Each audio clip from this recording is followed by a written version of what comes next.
Hello, beautiful creatures! So ngayon, samahan niyo ako sa aking...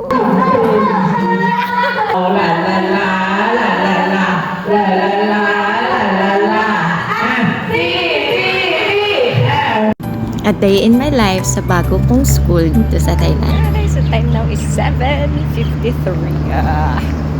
Sa park. Dito naman sa start ang ating madugong bakbakan ngayong araw with the students of course.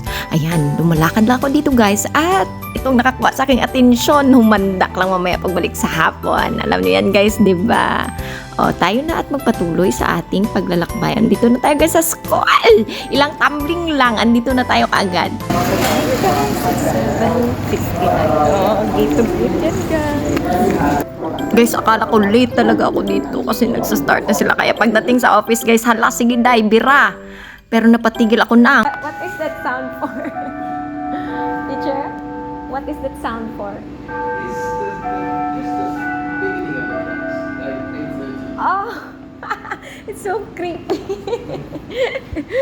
Ang bira. Hala, kay Bell manggali nila to guys. So, akala ko talaga may Squid Game na, ausus. Oh, okay. So, nag-okay na lang sa ako guys, no? Kaya hindi ko na hinantay na mag-nosebleed pa ako sa kausap ko. Char! So, dito na part, syempre mag-follow lang ako sa kanila. Punta kami kagubatan. Aw! Kala namin guys, tapos na. So, pa-start pa lang gali. Kaya naka-enervon mga yung mga bata guys. Tingnan nyo, hala, sige! Ito talaga, nakasampong enervon today.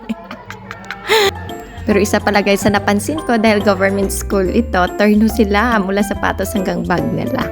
Pero syempre, pag break time, Is that Miss Grant?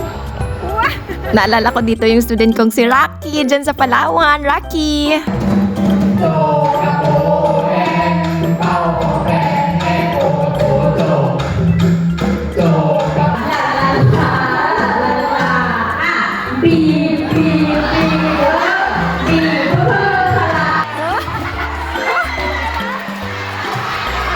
Number 8, Lisa goes to school by bus. Tingnan. So, ito yung first day nila guys. Puro activities lang, laro. Just fun, games. And of course, tayo. Ay, kagaling talaga ni Lord guys. Nag-crave lang ako nakaraan at pinag-pray tong cake at binigay niya na may kasama pang patay. Thank you, Lord. Nakabalik naman ng office for 3:30. So, ayan, tulog tayo, guys. And ito na pinakahintay ng lahat. Time out. Then, bye, school. So, ito na tayo. Balik na. Bye, everyone. Salamat sa mga buhay nyo.